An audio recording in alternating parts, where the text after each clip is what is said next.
Hello, everyone. Welcome to the Matchbook Horse Racing Podcast. After a brief hiatus, that's largely because first week of January is a bit crap and because Sandown was off. So we took a little break. I think this is the first podcast we've done since Christmas. So we've missed you.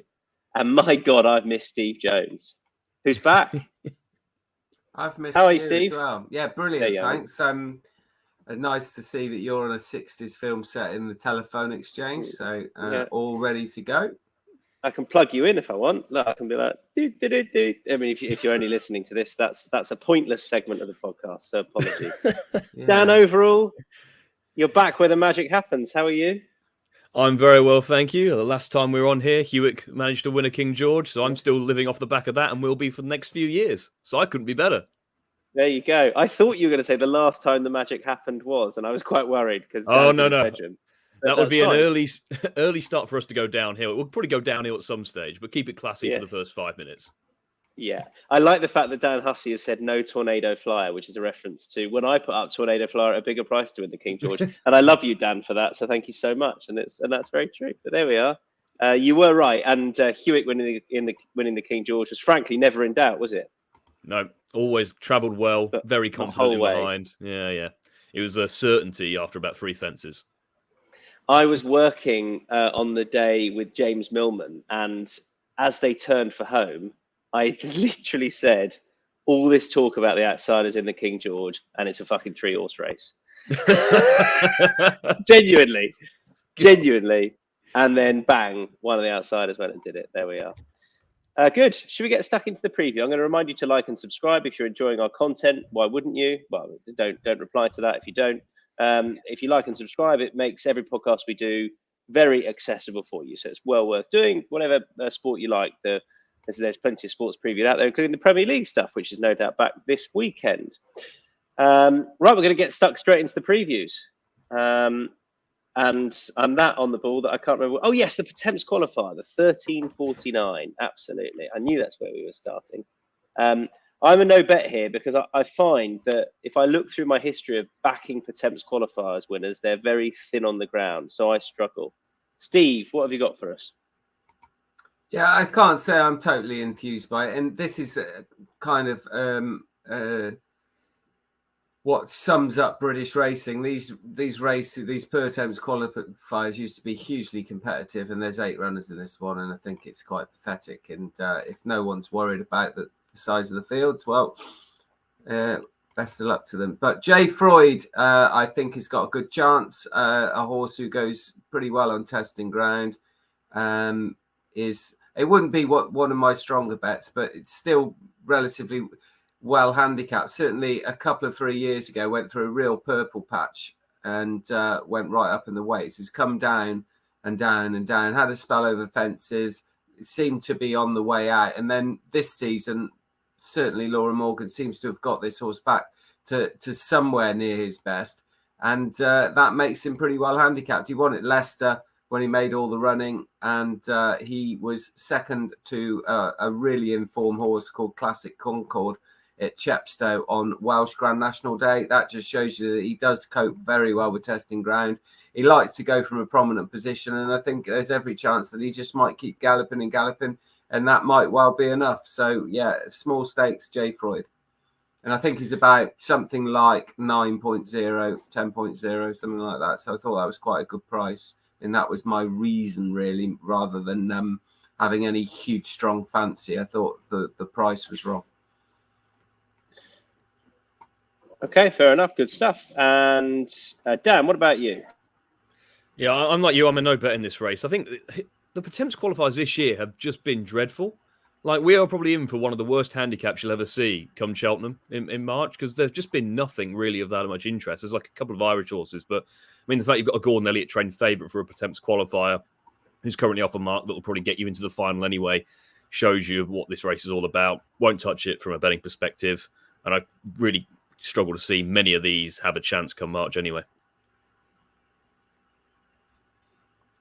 As said, I've got nothing here.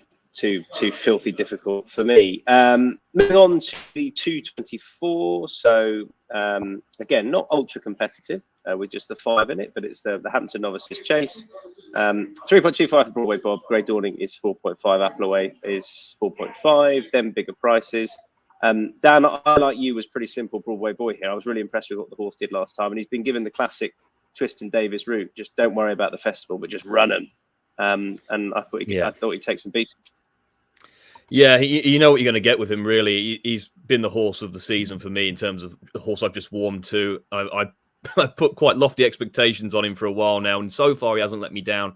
Hoping he doesn't do so here. It's not going to be easy. I mean, he's given a lot of weight away to a few of these, giving a weight away to Grey Dawning. I actually can imagine Grey Dawning going off favourite here. I think it'll be fairly popular. I do think flatter tracks suit Grey Dawning better than Cheltenham did. My concern with him would be that, obviously, Warwick takes a bit of jumping, and he can throw in the odd chancy one, and it wouldn't be a surprise if he comes down at one, just given the way he can take chances. I guess you could say similar to Broadway Boy, made obviously 3 consecutive mistakes in that handicap at Cheltenham, but recovered well to win in game fashion in a deep-looking race.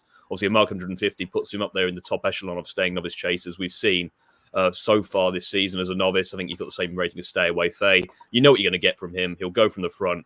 He'll put the rest of these under pressure. And if he does manage to win this, and he is a live Brown Advisory contender. My slight concern was whether Apple Away is going to hassle him, and that's who you've gone with, Steve.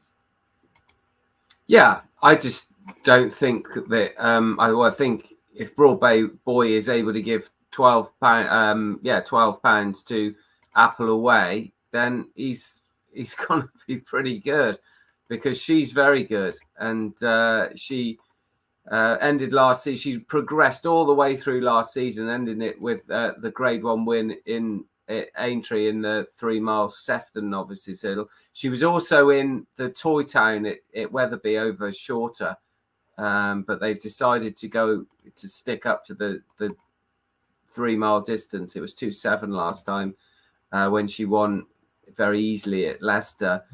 She seemed to have learned a lot from the debut over fences behind Grey Dawning, and that race was a graduation chase. It wasn't a novice chase, and so she was taking on mostly horses that had had a fair bit of experience over fences. In Galileo de Menil, it had about 101 runs over fences, so that was a pretty good effort first time over fences for a horse coming from Lucinda Russell, as you'd expect to progress through the season like she did last year. And if that's the case, I just think getting the weight with the ground in her favour and the fact that she's progressing really well, I think, she's good. And it's nice to see Lucinda Russell sticking with her jockeys. Obviously, Derek Fox must be somewhere else, and Apple Away's ridden by Patrick Wadge. Yeah, she stuck with Stephen Marqueen in the Corto Star as well. And Stephen Marqueen rode Apple Away to Grade 1 success. So I'm trying to find out where he's not riding. Is he injured, Derek? If he's not riding there, he must be. Yeah. I will just mention one in here as well, Tom, if you don't mind. Please the Changing do. Man, I think is very interesting. I think just keep an eye on him with review to go into handicaps later on in the season. Of a mark 132, I think he's extremely well handicapped. I'm hoping he kind of gets a quiet ride out the back and just sneaks into it, because after 3 runs, he's eligible for some of the better staying handicap chases later on in the season. And I've got my eye on him very much with a view to something like the Ultima come March. Interesting. Okay, that's the Changing Man for something like the Ultima. I take it he's not in the betting at the moment. He is. I think he's around 20 to 1 anti-post for it. Obviously, the only issue is, obviously, we know the Tizzards, a lot will plot him out. The Tizzards won't. Like, if he can win this, he'll go there on merit, and he could just blow his mark completely. But off 132, he's very well handicapped. So just wait and see how he gets on. But if he even goes up a few pounds or something in the high 130s, I still think he'd have a cracking chance at a good handicap. All right. Classic Chase up next. This is the 3 o'clock. Melina Girl 7.5. Obviously, the Irish Raider. Gutpan Collonge is 8.0. Major Dundee's 8.0. Beauport could he? I sort of hope not, because I'm deserting him again. Is 8.5. 10.0 for Fontaine Collonge. I'm going to get to Galia de la Tour and come in with the cheek pieces on, because I feel like she's just so obvious for this race and a fair price at 15.0. Now, I know she's not one to have ultimate faith in, and she went off last time around about 1.45. And I know this sounds like after timing, but I was working at Newby that day, and I thought she's not one to have ultimate faith in, and I wouldn't touch her at that, and I'd be a layer. And lo and behold, Dan Skelton felt they didn't go hard enough up top and make it enough of a test, and she was just outpaced by a quicker mare in the form of Pink Legend. Maybe that was the case. And he immediately nominated this race afterwards, and I thought that she could be really interesting for that. A marathon test on testing enough ground, but moreover up in trip. And so she just helped with her jumping, because she misses the odd one. Cheek pieces going on. I think she'll love this. 15.0. I'm sort of quite excited about it. She's my match zero long shot of the day as well. So yeah, 15.0. Thank you very much, Steve. Yeah, this is a real test, and some horses look like they want to go up in distance to these marathon distances, and then don't see it out, especially on testing ground. And I always like to lean towards the horses that are kind of proven on it. This race is very similar to most marathon chases, and that being double figure in age is no barrier to success. In fact, you could say that it's an advantage. And right down the bottom of the weights, Volcano is a horse that is unbelievably overpriced at around 26.0. You can back a horse at 26.0 who's 5 from 6 at the course, loves soft ground, has won over the course and distance, and no, in fact, has won 3 times over the course and distance on testing ground. So no problem with the stamina. Ran really well in the race last year, went 5th behind I Will Do It. Well, I Will Do It is a pretty, what he did off a big weight in the Welsh National proves he's getting close to being Gold Cup sort of standard in the old days. I mean, he probably wouldn't run in a minute now, but and on last year's form, when he was 5th, he was just behind Gutterpan Collonges, who's virtually favourite for this race this year, and he's considerably better off at the weights. So Volcano for me, I think he's a sensational winning place bet and leaning towards the place. So sort of 3/4 stake place, quarter win, that sort of thing. Or yeah, 60-40, something like that. Okay. I don't know what that is a fraction. All right then, 66.6 and 33.3, and that's a third and 2/3, Tommy boy. You missed recurring. There you go. Good. Dan, who are you with? Yeah, I'm a big fan of Melina Girl in this. Obviously, Gavin Cromwell's kind of made a mockery of our staying handicap chasers this season, mainly at Cheltenham, but I don't think going elsewhere is going to be a barrier to success here. Obviously, just looks a very progressive mare. Obviously, won a very competitive handicap at the November meeting at Cheltenham very easily that day. That was over about 3 mile 3.5. Staying on very strongly at the end to win by 10 lengths, and a few of those in behind finishing a bit of a cluster. So I don't think that was necessarily a bad race at all. I think she just blew them apart. It was a really strong staying performance. So I don't think the trip will be any issue here. And was going really well in that Broadway boy handicap last time out when falling at the third last. I think that would have been a close race had she stood up. Obviously has to get over that fall, but given a bit of time to get over that. Like they mentioned the Grand National as a potential target for us, so they're clearly thinking quite lofty ambitions. Obviously, we know the Classic Chase as well has been a very good trial for that race in recent years. Well, she is top weight, but Collarstone Walsh, who's one of the rising stars of the conditional jockeys over in Ireland, comes over and takes 5 pounds off. And she was carrying 11 stone 7 at Cheltenham last time out, so I don't think a big weight is going to be a barrier to success. I think there's still more to come from her in some of these staying handicap chases. And although she's favourite, I think her price is still pretty fair. All right, and then we move on. Hang on. Derek Fox broke a collarbone at Ayr the other week from Ron on Twitter. There we are. And that is how on the pulse we racing journalists are. That is, we don't miss a beat, do we, Steve? No, Dan.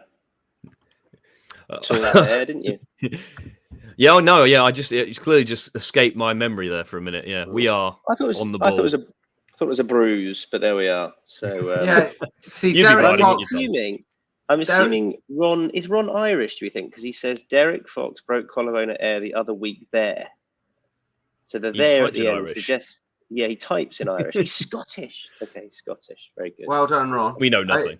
Derek Fox breaks a collarbone. Nico de Boinville breaks a clavicle. That was his official statement. I had to look up. What's a clavicle again? It's a collarbone. He's too Derek intelligent. Fox broke collarbone as his horse galloped on from the back of the last. Right. Anyway. Where are we going? 3:35 is the veterans. Prices are as follows. Good Boy Bobby with cheap pieces on is 7.5, 8.5 Celeb Dalen, 10.0 Ramses de Telly. Bigger prices thereafter. We've got some agreement here. Steve, I'm sorry, I agree with you on the next couple.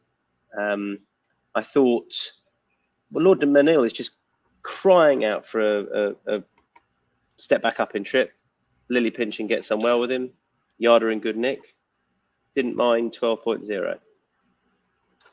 Yeah, I fancied him at Sandown. He's frozen to me as well, Tom, if you're worried. With him that last week was that he hasn't had a huge amount of racing right-handed.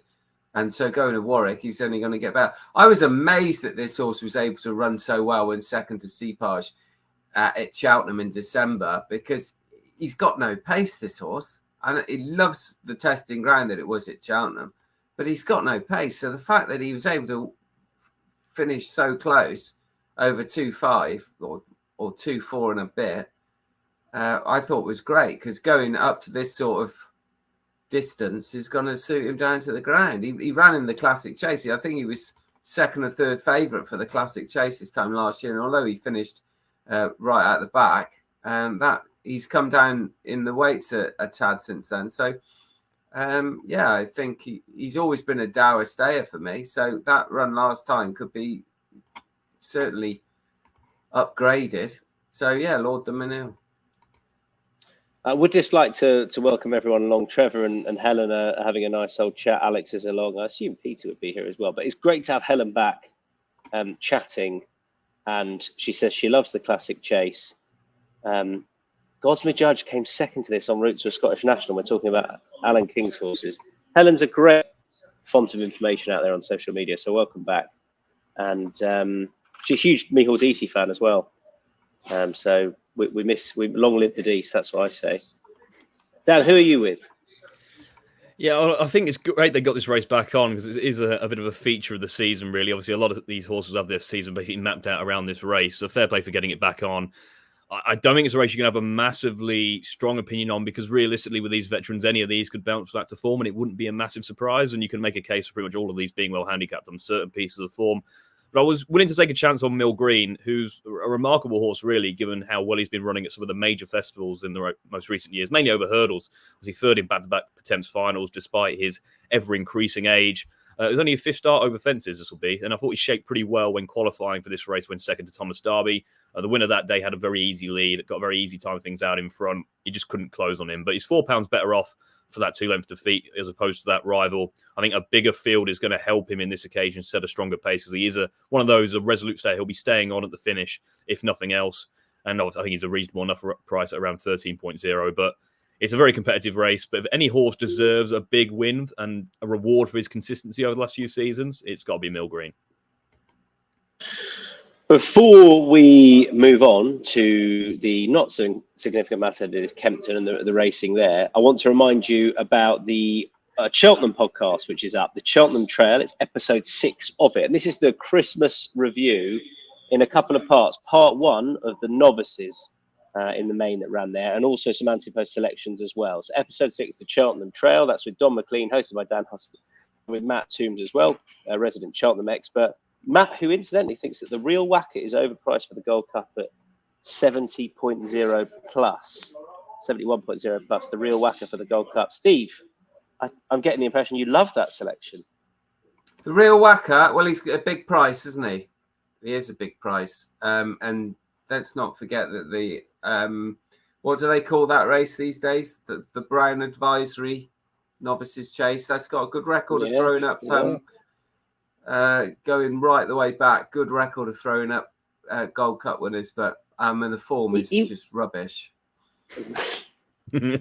Jerry Colombe is seriously overrated. And there's not one bit of form that Jerry Colombe's got that makes him a Gold Cup contender. And what about his Scilly Isles? Who did he beat in the Scilly Isles? Yeah, it was well named, wasn't it? The Scilly Isles, Chase, because it was a bit silly, because it was rubbish. I actually can't remember who he beat. Dan, help! Well, Can you Thunder remember? Rock was in there, and he's done okay, but bombed out at Cheltenham last time. He also was, where is it? Jerry Colombe beat Balco Coastal, who went on to be 7th of 7 in the Turner's Novice Chase, and then pulled up at Ayr. But yeah, I can see where Matt's coming from on price. I just didn't think that 3 mile Novice Chase from last year's festival was up to much personally. I'd certainly have the real at the prices. I don't know what price Jerry Colombe is, but I don't think he's got any chance whatsoever. And the real whacker might do, because it's a test of stamina, the Gold Cup, and it always will be. Hewick for the Gold Cup, Dan, surely. Let's not chance our arm twice. I've had my day. I'm not going to try and claim another one. I love some of the. So Alex has said Jerry Solom. Jerry Slowlong. Like new Don Slowly. It's just David has said Balcony Coastal, which I think is very... Oh dear. I like these that come in. I like these. Right. Anyway, check out the Cheltenham Trail episode 6 is up now, and lots of really interesting unbet trends which you can take forward with you to the festival itself based upon the recent Christmas action. Kempton, we do go, and we're kicking off with the 130 there. Is that right? Yeah, 130, 3 mile handicap chase. Okay, a couple of shouts for Phlegmatic. Dan, I'll let you kick off there. Yeah, I think it's first of all on touching on the favourite Chianti Classico. Obviously, the Kim Bailey form is a massive concern with him. He's obviously been a bit of a talking horse for handicaps for a while. I think he's the anti-post favourite for the Ultima. I wouldn't be put off if he runs below par here and then ends up in something like that, just based on the yard form. And if you go back a few years to Imperial Aura, he ran on trials day when the Kim Bailey yard were under a massive cloud, still ran pretty well to finish second on that occasion, and then bolted up in the novice handicap chase at the festival a couple of months later. I wouldn't be put off by whatever he does here, because I think the yard is just going through a bit of a barren spell. The one I ended up liking here was Latitude. I think as a race like this in him has always threatened to improve last season, stepping back up to 3 miles, ended the season with a course and distance win. Still £9 above that mark, but they were thinking about this horse as maybe a Coral Gold Cup contender earlier in the season. I think that was kind of the early season aim. He travelled really well for a long way at Cheltenham on soft ground on seasonal reappearance. That was over 3 mile 2, just tired late on soft ground. I think the way he went through that race suggests he's got races like this in him. Then ran well at Ludlow last time out. That's much more his thing, a flat right-handed track. Only lost out narrowly, giving tons of weight away. And again, I think the soft ground was against him. The better ground here is definitely going to suit him. Obviously, the drier it gets, the better. He's a front runner, which suits his track. And I think in what is a pretty weak enough race, I think if he can get out into the lead, he could be quite hard to peg back. Okay, and Steve and I are with Phlegmatic. I looked at these before decks and was hoping that everything I selected was still in there, and Phlegmatic was. I thought the case was relatively obvious, given that he's a previous course and distance winner, and I'm not, because he wants decent ground. I'm not surprised that this track suits, because the ground tends to be always on the decent side. It has a very solid record over course and distance. Always wants pace to be able to get into it, but I think that's likely here. And I thought 7.0 was a fair win place shout, given that I wanted to take on the favourite. Steve. Yeah, I agree. Yeah, he's got a good course record, Phlegmatic, and although it's only a small field, the likes of Chianti Classico and Latitude, Gustavian, all proper front runners who like to go good pace. So I don't think there's going to be any kind of, even if that one horse does, if they're not a battle for the lead. The one horse that it's going to make the running, whichever one it is probably going to set a decent pace, and that'll set it up lovely for Phlegmatic, who, like you say, has got a really good record over at Kempton. I think 2 wins from 5 visits and beaten a neck in the big 3 mile race that I can't remember what it's called behind Our Power last season. So it's certainly a track that suits him. The ground is probably key as well, and it comes off the back of a couple of promising efforts at Ascot this season, behind Victorino just before Christmas, the latest one. So I think Phlegmatic's got a really good chance. All right, Phlegmatic for Steve and I, and Latitude for Dan. Move on to the Silviniaco Conti, which is the 205 contest. Is that a 207 contest? Apologies, 207 contest. 5 runners here. It's open enough to have a bet in. I think 3.5 Banbridge, Edwardstone is 4.0. Pick Dory, who before Dex was atop the betting, but is now just eased out slightly. 4.0 and bigger prices thereafter. Who's confident here? Well, not Dan, seemingly, because you said small bet. So Steve, Pick Dory. Yeah, I quite believe that Pick Dory isn't favourite, to be honest. This is a horse that's progressed. He's done a hell of a lot of winning over fences, and has progressed over the last kind of 18 months into a top draw horse around this sort of distance. And the only defeat in the last 6 came in the Ascot Chase last year, when Shishkin was on his top form, and he wasn't at Ascot just back in November when he didn't start, and it just opened the door perfectly for Pick Dory, who's got a decent enough record first time out, and took advantage, but looked as good, if not better than ever. Doesn't really mind the ground, but the ground at Kempton tomorrow or today or tomorrow or whenever we're going to say we are, is going to be perfect. Saturday, isn't it, rather? I forget which day of the week is. I'm amazed that Edwardstone, who's a horse that I've loved over the years, I'm amazed that this horse is in danger of going off favourite ahead of Pick Dory, given that he hasn't won for over a year. I know he's been taking on John Bon and top horses, but his only start over 2.5 miles came in a handicap hurdle at Aintree, best part of 3 years ago. So I don't get the market. And Banbridge has got his ground, but he's always been a bit hit and miss. Will he be totally there first time up against race fit rivals? I'm not sure. So yeah, Pick Dory, I thought it was quite straightforward, to be honest.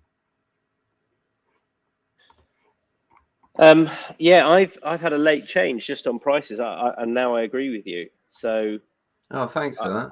I know. Well, that 3 in a row. I thought Edwardstone. Yeah, it's frightening. I thought there's more to come. I thought Edwardstone was going to be my bet, but I can't have Pick Dory bigger than him. I'm not sure about Edwardstone now. He did travel a lot better last time. I've got a feeling he's going to win, but yeah, on the prices, Pick Dory's just a bit big. He's just completely disrespected. Likes it here. I guess it's because it fell apart last time because Shishkin did a Shishkin. But I don't know. Nichols would have had this in mind a long way out. He's sort of a weirdly big price, because I could see why he would be made favourite. But there you are. He's not. So yeah, Pick Dory, small bet. Dan. I mean, it's a fascinating race. Like, it really is. There's barely anything in it on weight-adjusted ratings as well. Obviously, that's kind of the reason I'm not having a massive bet on this. I picked Dory last time. I just didn't really like the way he went through the race. Like, for his usual standards, going back to last season, he was a really strong traveller who jumped well, and he didn't do either of those things. I know he won it in the end, obviously, with Shishkin's antics, but I didn't love the way he went through that race. Obviously, Edwardstone's been running very well. He seems to regain that enthusiasm, but he's a 10-year-old who has it to prove at this trip. Obviously, Banbridge will like the ground, as you mentioned earlier, but it's a big ask on his reappearance. I guess maybe the reason for the market change is that I think Banbridge and Edwardstone between them are kind of a lot of the anti-post plays for the Ryanair. like everyone's just desperate to have some kind of angle against Stage Star and Alaho, and those two have been the ones who have been supported with a view to that. So maybe that's kind of just confirmation bias, people backing them for this with a view to making their Ryanair bet look better as well. But the one I just thought was maybe a bit overpriced was Not Long Till May. If you do look at the weight-adjusted ratings, he's getting weight all around here. He'd be joint second. I think he's just maybe been a bit overlooked, maybe based on his profile not being as high as the others. Obviously, massive run in the Paddy Power to finish second. Obviously, Stage Star let the form down afterwards, but I think you have to put a line through what he did last time out. Il Redoto and Fugitive, on the other hand, franked that form in no uncertain terms. And you can argue that he's second in the Turners last season. He probably achieved just as much as Banbridge did as a novice, and yet the price discrepancy is pretty vast. Obviously, gets weight all around. After the Paddy Power, they mentioned this race as the next target, and obviously his form around Musselburgh, which is obviously a sharp right-handed track, bodes well for him being able to handle a test like Kempton. So for a second season chaser who has achieved nearly as much, I would say, as one of the market leaders, I thought he was overpriced at around 9.0 at the time of recording. Okay, that's a couple of a pick Dorian and a Not Long Till May. The 242 now is the Lanzarote. Shout back to Michael DC, who once found, what's his name? Borum Bill at 67.0 to win this. What a selection that was. And it came with a claimer on board, and claimers have a ridiculous record in this. Incidentally, I backed 4 horses ridden by a claimer in that race and didn't back Borum Bill, but I always back a claimer in the race. I'll come to that. I know, it was ludicrous. But I'm backing 2 in this. And one of them, Steve, is backing as well. Oh, I knew it! I knew it when I saw that. I told you I saw my horse was ridden by a claimer. I thought, please, God, no. Go on, make the case. Make the case. Maybe it's a good thing. Yeah, well, the claimer in question is Beau Morgan, who is exceptionally good value for his £5 claim. He's riding for his boss, Ben Pauling. His older brother, Luca Morgan, was obviously champion conditional last year. And Beau Morgan is on Quinta Dumar, who was pulled up in this race last year on desperate ground. He didn't run at all badly that day. And if you go back a couple of years, he fell in it. So he hasn't completed in 2 efforts in the Lanzarote, but he was going to finish third probably when he fell at the last behind Cobbler's Dream. Since then, he's tried fences for a bit. He won over fences at Fontwell. That was on decent ground. He also ran really well first time out this season on soft ground, which isn't what he really wants. That should have put the edge on him nicely. It was only just before Christmas, and I'd be surprised if this wasn't the plan all along. He had a breathing operation in his time off over the summer. Whether that's made a difference or not, I don't know, but it wouldn't have needed to. Interesting thing is he runs off the exact same rating as he did last year and the year before in 135. Just a bit curious. But I think he's got a really good. He's way overpriced again. Again, they've gone mad about the horses at the top of the market, and a horse like him at 21.0, way overpriced. And the one I'll add to that is the outsider, which is Teddy Blue, who he was a horse this season I thought could have an all right time of it in handicaps based upon his run at the back end of last year. That was in the Swinton when second. And then I don't know, he's been absolutely useless this year. I don't know if that's because the Cheltenham reappearance, he made a bad mistake and that's put him off. Subsequent to that, Ascot, he was basically beaten out of sight, just didn't really travel. And I just wonder if the key to this horse might be going up in trip and just letting him find a rhythm in a race. Because it's like he over the 2, he's finding no sort of rhythm whatsoever. Now, he might be really keen up in trip. That's a massive concern because he can be keen over 2 miles. I'm sure he's got the ability to go beyond 132, and he's got a claimer on board. Just as he's a very capable horse. As I say, he was second in a Swinton, and he was keeping on that day. He'll be ridden for luck. He'll be ridden quietly, but hopefully the slower pace over the extended 2.5 will suit. But he will need to settle. But it's a bit of a chance your arm, Borum Bill type thing. But I will do just that. Dan, you've got a couple, haven't you? Any claimers on board? No, unfortunately not. No. No chance there, mate. Wouldn't bother. No. Shall we move on? Yeah, exactly. Yeah. Impose 12 would be the main fancy. I know he's a favourite, but I just think he's got a very solid profile for this. Obviously, won very impressively at Cheltenham early in the season and very well back to do so. And then probably should have won at Ascot. I mean, made a complete Horlicks of the second last on that occasion, flattened it, and then got the last wrong as well. Only went down narrowly and was staying on really strongly to the line. It's a horse who previously had form over 2 mile 5, so I don't think the trip is any concern whatsoever. I mean, if you look at his breeding as well, his sire, It's Gino's had a couple of notable success stories this season, one being That's All Right Gino, obviously won the Coral Gold Trophy over 3 mile 2, and Victorino, who's been winning 3 mile handicap chases as well. And he's also a half-brother to Fleur for Gordon Elliott, who's won over 3 miles. So the stamina concerns are negligible to me. Nicky Henderson has a terrific record in the race, and he's the type you can see, given the normal springboard this race can be, he can go well here and then probably running something like the Coral Cup, which again, Nicky Henderson does have a terrific record in, as does JP McManus. And then one of the bigger price would be Wonderwall, who's been threatening to be a good horse for about 2.5, 3 years, it seems. So he ran well in the Champion Bumper. They are aiming at the Ballymore as a novice hurdler, had some decent novice form to his name before he got a fall towards late winter time during his novice season. And after that, he just hasn't really had his conditions. Like he was ran on the flat, he ran over fences, didn't really take to it. He was going on soft ground, which he doesn't seem to like. But finally, after about 2 years, he gets an intermediate trip on better ground, and that seems to be exactly what he wants. And it's what his only hurdles victory was recorded under. I think it's interesting he's moved from Richard Spencer to Peter Bowen. I think a lot of the owners' horses have done that recently.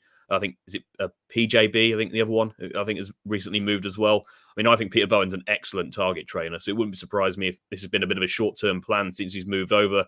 Conditions are ideal. He's very well handicapped on his novice form. It's only his 5th start over hurdles, and Sean Flanagan on board is a very interesting booking. So I think at 26.0, he's one of the more interesting outsiders who remains pretty unexposed. All right, that's the Lanzarote. Weatherby 110, the Totem Novices Chase. Just one bet, that's from Steve. I couldn't fancy anything in it. And Dan, you look to be the same, but you are with Trelawney, Steve. Yeah, I just thought that this horse might pop out in front, use its stamina, and grind it out in testing ground. I'm not convinced about the favourite being so short in this, Colonel Harry, who ran second in the Grade 1 Henry VIII Novice Chase. How that race continues to be a Grade 1, I'll never know. But it was well up to standard this year, i.e. it wasn't very good.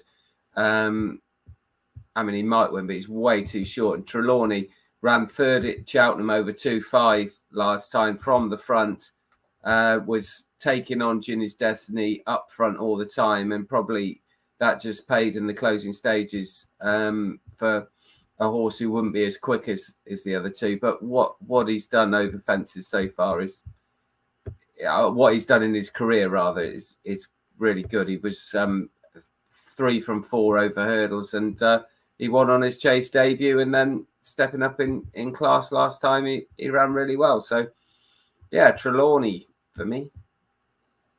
And that ties in with the lay, only one best lay we've got, and that's coming in with you again, Steve, and you're obviously against the Colonel.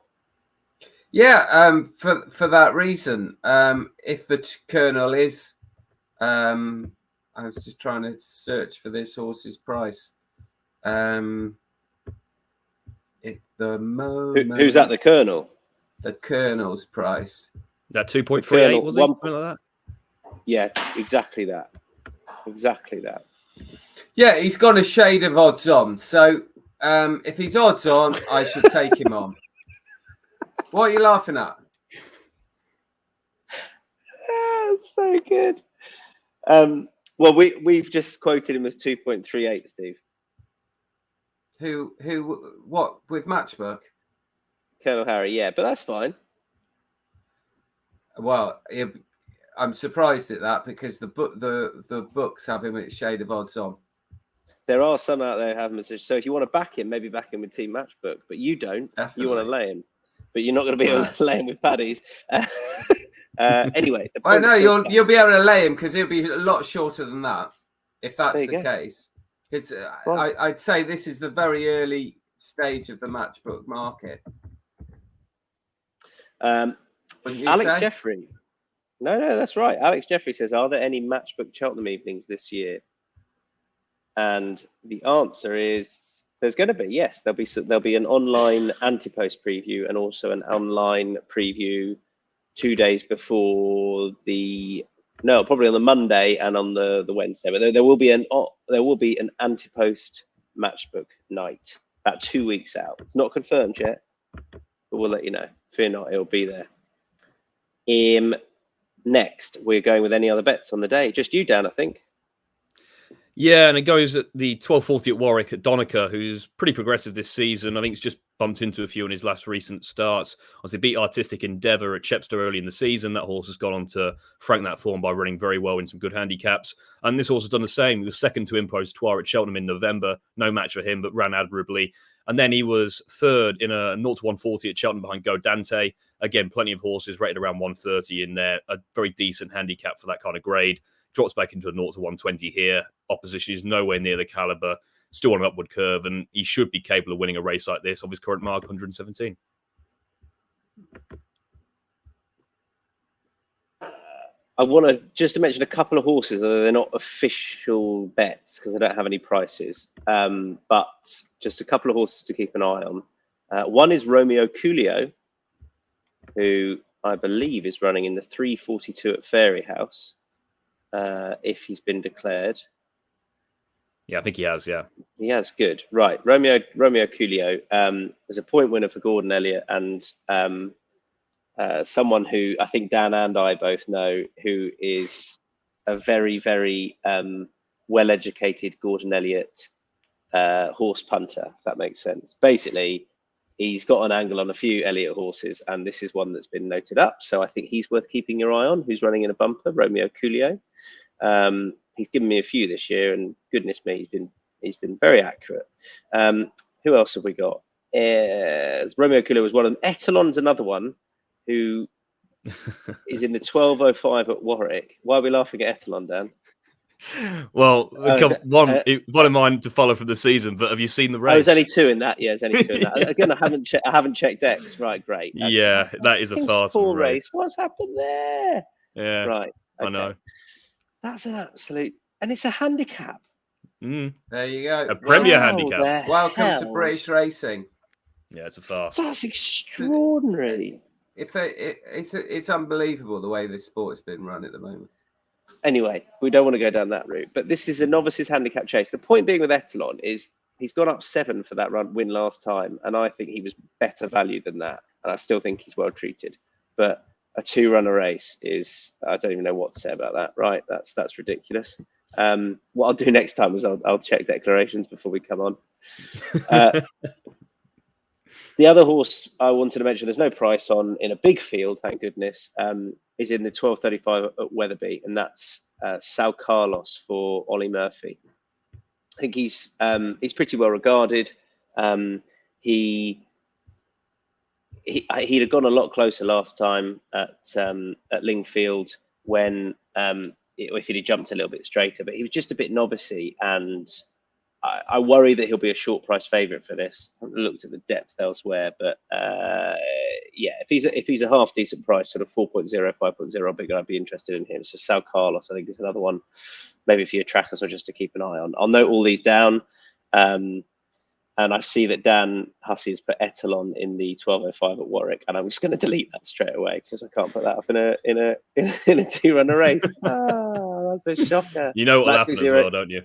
You'll get beat. Almost certainly. Matchbook 0 long shot. You were right though, Dan, with the Newbury run because he looked really good that day. So well done. One of your horses to follow. Bang on. Thank you. Oh, 7-4 anti-post. What a shark! Is that somebody's got that? Unbelievable. Yeah, you could have backed a load of non-runners at big prices as well, I should think. Yeah, there you are. Could have got him at yeah. I can't work out the decimal. Matchbook 0 long shot. Don't forget Matchbook 0. The market goes live at 10 a.m. each day, and you're most likely to be getting better odds because there's no margin and no commission. And with the nature of an exchange, you should be getting better odds anyway. So that's further enhanced by Matchbook 0. My long shot's Garlier de Latour in the Classic, Steve. Oh, is it? Because I'm It's in all right. the same race. I know, but we're okay. I don't mind that. That's fine. Dan Hussey Well, it's does, a good but job because I you don't. didn't put your selections in the document until about 12:15. So I was with Volcano, but I'm happy to switch to the No, likes you don't need to. Quinto de Mar if I can. No, you Who don't then need is to. in my race. But yeah. Oh, Right. really? Okay. Yeah. Dan, I think who's it'll be all yours? right. Mine would be Wonderwall in the Lanzarote. Wonderall in the Lanzarote. Okay, and now best bets. They are different races, I think. So, Steve, who's your best bet first of all? My best bet is Phlegmatic in the 1:30 at Kempton. Okay, mine, who I confess I'm just putting in the document, is Broadway Boy. And Dan. Mine's in the 3:15 at Kempton. Pepe Lamoco isn't currently priced up yet. This could go into a 5-runner race because one of them is entered up tomorrow and looks like running. So it could be a pretty small field. I thought it was impressive on his first chase start. I'm always keen to note Jane Williams horses who run well earlier in the season. Given a general method of training is slowly, they improve massively for the experience. But he looks a massively progressive chaser to me. I thought he maybe bumped into one last time out. A couple of late errors probably cost him the win, but the winner's progressive. He disappointed next time out, but the fourth was Scarface, actually won next time out and beat him. The sixth won next time out too. Looks solid form for the grade. And I think in general, his opposition are out of form and far more exposed. So I think he's a likely race chaser improving. I'd be hoping for probably at least 3.25 and bigger. Obviously, this may cut up a bit. That's my only concern. Good stuff. We got there. Well done, everyone. That was a pleasure. Steve, thank you.